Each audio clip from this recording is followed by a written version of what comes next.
Bonjour à tous, bienvenue sur ma chaîne, je suis Gilles Mansillon, je viens à vous aujourd'hui dans le bonheur, la gratitude, le sentiment de libération pour toutes ces choses qui arrivent. J'espère que vous le sentez dans votre vie. Moi je sais qu'il y a énormément de changements qui arrivent. À travers les changements, je vais tirer quelques cartes, on peut discuter de certaines idées. L'idée du changement, c'est Pluton, c'est la base, c'est ce qui permet il faut travailler avec cette énergie plutonienne, c'est-à-dire pour qu'elle transforme tous nos chakras. La manière de faire ça, c'est toujours travailler avec Mars d'un côté qui travaille avec les émotions, avec le corps émotionnel, et Vénus qui travaille avec le corps de lumière, jusqu'au moment où tout va pouvoir s'allumer, disons. Hein. Le tableau derrière moi, c'est mon premier tableau de cet ordre, j'en suis dans le troisième, mais là c'était le premier tableau un autoportrait astrologique. C'est assez intéressant de pouvoir redécouvrir un peu toute mon astrologie. Parce que notre astrologie sont nos filtres de perception, ce que l'on a choisi pour la manière dont on vient s'incarner. Je vais tirer quelques cartes avec les tarots des anges, peut-être tirer 5 cartes, voilà. 5 cartes, pour voir peut-être la guidance de la journée. Alors le passé, c'est la joie. Hein. La joie, on a découvert, la joie, c'est quelque chose qui vient naturellement. Quand ça vient, il faut essayer de rester dans ça. On a envie de rester dans ce bien-être, dans ce bonheur, dans cette joie. Là, on est dans l'acceptation. On lâche prise, on accepte cette énergie quand elle vient. Des fois, elle vient, c'est comme des marées.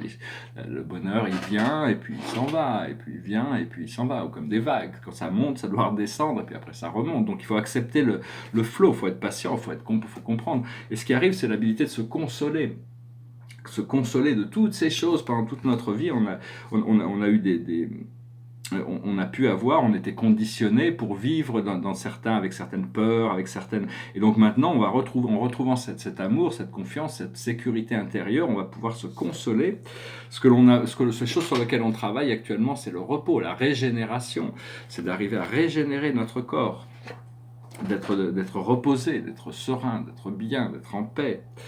Et ce qui arrive devant nous, c'est l'authenticité. On va être encore plus authentique, on va être plus nous-mêmes encore. Donc il faut accepter ça. Voilà. Hein. Je pense que c'est bien de pouvoir entrer dans des cérémonies de gratitude, demander à vos guides, à votre créateur, bien-aimés guides, je vous remercie pour me libérer de toute culpabilité, de me libérer de tout regret, de me libérer de toutes mes peurs, de me libérer de toutes mes illusions, afin que je puisse être libre de m'avancer dans la lumière. Amen, amen, amen. Et donc on a fait cette cérémonie de gratitude. Bien aimé guide, je vous remercie de me libérer de toute culpabilité, toutes les peurs, les illusions et les regrets qui peuvent encore exister dans ma vie, afin que donc c'est important d'apprendre, quand les mémoires reviennent, c'est normal, il faut les intégrer, mais il faut investir dans le futur. C'est le futur qui nous intéresse. Hein. Donc on va investir dans ce futur. Et voilà, je vais parler aussi brièvement des peurs. La peur, ça fait peur, mais non, ça n'a pas besoin de faire peur. La peur est une construction énergétique, hein, c'est pas visible, mais ça peut tuer si quelqu'un y croit suffisamment. En réalité, c'est complètement illusoire, c'est une ombre illusoire. Alors il y a des peurs naturelles, hein, si on se retrouve face à un rhinocéros, ou on marche dans la forêt, on se retrouve face à un ours, c'est une peur naturelle. Si vous voyez un ours, il ne faut pas le regarder dans les yeux, il faut se calmer, et puis il ne faut pas bouger. Hein. Enfin bon, ça c'est des peurs naturelles, c'est normal qu'on ait ces peurs, elles nous servent. Après ça, il y a les peurs, les peurs inconscientes, les peurs que l'on ne connaît pas, mais qui sont là pour créer notre réalité, créer une certaine stabilité, pour pas avoir la peur de faire des choses qu'on sait ne nous feront pas du bien. Puis il y a les peurs habituelles. Alors, il y a toutes sortes de peurs. Il y a des gens qui cultivent leur peur. C'est de l'adrénaline. Ils vont au cinéma pour se faire peur. Hein, et donc, ils cultivent ça et après, ils deviennent paranoïaques. Ils projettent ces peurs dans le monde extérieur. Donc, il faut pas cultiver la peur. Et puis, il y a les peurs habituelles. Alors, les peurs habituelles sont des choses sur lesquelles on peut travailler, sur lesquelles on a le pouvoir. Alors, tout le monde a des peurs habituelles. Tout le monde a des peurs habituelles. C'est-à-dire des peurs de changer d'habitude, dans un sens. Le plus grand exemple, c'est par exemple un fumeur qui n'a plus de tabac, il a une peur habituelle. C'est un exemple qui est assez flagrant. Ou un alcoolique qui n'a plus d'alcool, il a cette peur habituelle. Et donc, tout ça, c'est des ombres fantomatiques. Une fois qu'on a passé la vague et qu'on comprend le procédé, on travaille à l'intérieur de notre sang pour libérer tous ces blocages et ces choses qui nous encombrent encore. faut savoir que les erreurs font partie du procédé humain. On est là pour faire des erreurs et apprendre de nos erreurs. Mais il faut reconnaître que bon, on n'est pas parfait, mais il y a un commandement suprême qui avait été donné qui est soyez parfaits tel que Dieu est parfait. Votre Père au paradis est parfait. Donc c'est le commandement suprême. Alors on peut pas l'atteindre dans le sens absolu du terme. Et Dieu ne s'attend pas à la perfection de nous, mais il attend une perfection de conscience par rapport à toutes les choses que l'on est. Et donc quand on s'aligne avec cette acceptation de chercher toujours aussi à se perfectionner, parce que mais en enlevant toute la pression, sans qu'il y ait le jugement sur soi-même ou qu'il y ait la condamnation. Des fois il faut prendre des mesures assez disciplinaires envers nous-mêmes, mais il faut apprendre à s'aimer soi-même, à se pardonner soi-même. On fait tous des erreurs, il faut pardonner toutes les erreurs du passé, on en a appris de ces erreurs. Parce que tout est infiniment parfait, il n'y a que Dieu qui peut avoir cette conscience de la perfection infinie, où il a une totale compréhension de lui-même. Nous, il y a toujours une partie d'inconscient qu'on a besoin de gérer. Mais savoir que tout ce que l'on vit, ça contribue à l'expérience divine. C'est-à-dire quand on est heureux, on apporte de la joie à Dieu. Quand on est malheureux, on apporte notre souffrance à Dieu. Donc il faut absolument se libérer, rien que si ce n'est que pour Dieu. Et Dieu d'ailleurs a passé ce message en expliquant que, enfin dans l'Urantia, il explique beaucoup, il y a beaucoup de choses qui sont expliquées dans les livres de sagesse et les livres. Et donc c'est que il nous pardonne nos péchés, c'est parce qu'il n'a pas envie de se souvenir de tout ça. Il a envie de nous accueillir dans l'amour, et quel que soit notre passé, à partir du moment où on choisit de retourner dans cet amour lumière éternelle de notre âme, et on est pardonné. Hein, il y a pas de, faut arrêter de mettre tous ces jugements sur la vie, c'est ça qui crée beaucoup des problèmes. Hein. Bien sûr, savoir aussi que Dieu est plus que la loi.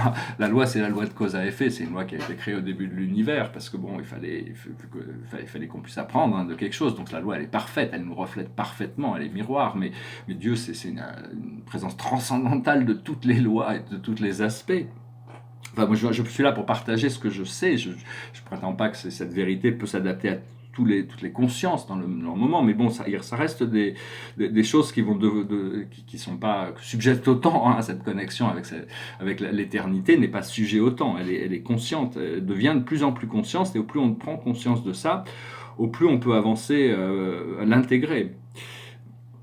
Et oui, il faut savoir aussi, je voulais dire que Dieu ne sera jamais prouvable scientifiquement, hein, étant être infini, on ne pourra jamais détecter la présence de l'esprit infini. C'est une connexion qui se révèle dans l'esprit, quand l'esprit est ouvert, le cœur est ouvert, il y a une révélation qui se fait. Parce que la loi, c'est ce qui se passe dans la vie, ce qu'on appelle de tout ce qui est. Enfin, la loi, la manière dont c'est une force magnétique, hein, qui est le ministre, qui est la loi d'évolution. Tout le monde doit subir cette loi d'évolution. L'évolution ne peut jamais s'arrêter. On doit progresser, sinon la loi nous rejette, nous ramène à un cycle inférieur. Donc voilà, on veut toujours essayer d'avancer vers des cycles supérieurs. Il faut s'engager avec tout son cœur dans ce sentiment de recherche sur cette spiritualité qui est Enfin, c'est des conseils pour ceux qui s'intéressent à ces choses. Tout le monde n'y arrive pas au même moment, de la même manière. On est tous uniques, on est tous différents, et c'est vraiment notre voie intérieure. Tous les jours, il faut apprendre à se conditionner par rapport à ces choses-là. La plus haute sagesse pour nous aujourd'hui, c'est la finance, c'est merveilleux, c'est la liberté, c'est l'ouverture. On va pouvoir tracer notre chemin, on va pouvoir. C'est une énergie neutre. Hein. L'argent, c'est quelque chose de très très neutre. C'est comme l'amour, la sexualité, la vitalité, l'énergie spirituelle, l'énergie de la pensée, c'est complètement neutre, c'est ce qu'on en fait après. Donc il faut essayer de le voir comme une force positive, se déconnecter toutes ces peurs inconscientes par rapport à l'argent, à l'amour, au sexe, à la société, aux habitudes de vie. Enfin bon, c'est toute une reprogrammation. Il faut se laisser pour que son cerveau puisse connecter à un niveau supérieur. Et donc, ce qu'il faut comprendre, c'est Atlantide. On avait déjà cette connexion. Hein, on était déjà des êtres, on était des maîtres de nous-mêmes en Atlantis. On arrivait à vivre des milliers, des dizaines de même milliers dans un même corps. Tout le monde fonctionnait très bien, tout le monde était heureux. On était connecté aux galactiques, la Terre intérieure. On avait toutes ces richesses, et donc tout ça c'est dans notre ADN, parce que l'Akash, l'Akash principal, c'est notre ADN, hein. On a toutes ces informations et ça se révèle, c'est dans le sang, ça se révèle comme des formes de mémoire qui nous viennent à l'esprit, et donc il faut travailler pour arriver à équilibrer les énergies. Ce que l'on doit faire, c'est mettre fin aux batailles et aux guerres qu'on a pu livrer à l'intérieur de nous. C'est pas seulement par rapport à tous été guerriers dans le passé, parce que la guerre était un instrument d'évolution pendant très longtemps, mais maintenant on arrive à un état où la paix est voulue pour tout le monde. La paix, la santé, la créativité, l'abondance, la restauration écologique, la découverte de l'univers, la prospérité, le respect les uns des autres, la fraternité. On va arriver. Donc tout ça, ça confronte un petit peu certaines idées de l'ego, de l'ego collectif et de ce qui est communiqué, mais le sens commun nous ramènera très très rapidement à ce désir de recréer cet espace de bien-être pour que tout le monde puisse se sentir bien, remettre même politiquement. Je vais bientôt être amené à parler de choses beaucoup plus terre à terre sur la politique, mais il faut le seul intérêt de la politique, c'est de servir les citoyens et que le bien-être de la personne est essentiel, plus important que la force du gouvernement, la grandeur des armées, parce que tout cet argent, tous ces gilets jaunes, on vit dans un enfer fiscal, et les gens en ont un peu assez de tout ça, surtout parce que bon, pour acheter des bombes nucléaires et des sous-marins atomiques, pour aller faire la guerre aux Chinois et aux Russes, c'est complètement, enfin, je ne vais pas critiquer, mais je veux dire, c'est pas du tout ma vision des choses, et donc il y aurait mieux moyen de mettre l'argent qui est investi. Bon, il y a beaucoup des impôts qui sont illégaux cosmiquement parlant, qui sont pas taxer l'eau, c'est complètement aberrant. Donc, mais enfin, bon, il y en a d'autres. Mais ce que je veux dire, c'est de mettre ça dans l'éducation, dans le fait que tout le monde puisse avoir un logement décent, de pouvoir s'habiller décemment, de pouvoir vivre dignement. Et on a assez de moyens en France pour que tous les citoyens français puissent se sentir inclus, intégrés, pouvoir trouver un moyen qui lui permet, grâce à leur propre enrichissement, leur choix de développement, ils peuvent trouver un sens beaucoup plus profond dans leur vie plutôt que d'être toujours dans la lutte pour survivre. Donc on est en train de... Voilà, donc le message général, c'est la ferme, c'est l'habilité de se nourrir et de nourrir les autres. On nous a donné cette agriculture. Au départ, c'est l'agriculture, c'est quand même très très important. Donc il va falloir, on va retrouver un équilibre sur beaucoup de choses. Voilà, je veux juste venir partager quelques petites idées. J'ai un esprit qui travaille pas mal avec moi, et bien constamment, c'est Charles Aznavour.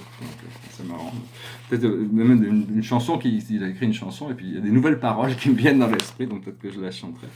Donc voilà, je voulais juste... je vais peut-être finir avec une chanson, si je trouve juste une chanson pour finir en musique. J'espère que, bon, il y a plein de choses qui arrivent, donc soyez vraiment... je ne sais pas si vous le sentez, toutes ces nouvelles énergies qui sont là, c'est vraiment quelque chose qui est libérateur, donc il faut vraiment continuer, malgré le fait qu'on puisse encore avoir l'impression d'être emprisonné dans un ancien cycle. Et il faut savoir qu'on est libéré de ce cycle, et il va disparaître naturellement. Il faut vraiment faut pas se flageller, surtout. Il faut essayer de s'accepter, et puis avec l'acceptation, on arrive à avancer. Bon, c'est une chanson romantique quand même, un peu, c'est Michel Polnareff. Parole de Jean-Luc Dabadi, 1969. Je te donnerai tous les bateaux, tous les oiseaux, tous les soleils, toutes les roses, toutes les choses qui t'émerveillent. Petite fille de ma rue, tu n'as jamais vu tous les bateaux, tous les oiseaux, tous les soleils, et l'île d'or, et les fruits d'or, et les abeilles. Ne pleure pas, petite fille. Moi, je t'ai rêvé, tu es venu. Oh, mon enfant, mon inconnu, je t'ai trouvé dans cette rue. Je te donnerai tous les bateaux, tous les oiseaux, tous les soleils. Je t'apprendrai le bruit des villes, le nom des îles, petite fille de ma rue. Tu n'as jamais vu les goélands et les images de l'aurore, quand l'océan n'était encore qu'un paysage. Ne pleure pas, petite fille. Viens, il y a des voiles sur les étoiles. Oh, mon enfant, mon inconnu, il y a bal loin de ta rue. Je te donnerai tous les bateaux, tous les oiseaux, tous les soleils, toutes les roses, toutes les choses qui t'émerveillent. Petite fille de ma rue, je te donnerai les océans, les goélands et les fruits d'or, l'île au trésor et les grands bals sur les étoiles. Ne pleure pas, oh mon amour. Nanana, nanana, nanana, nanana.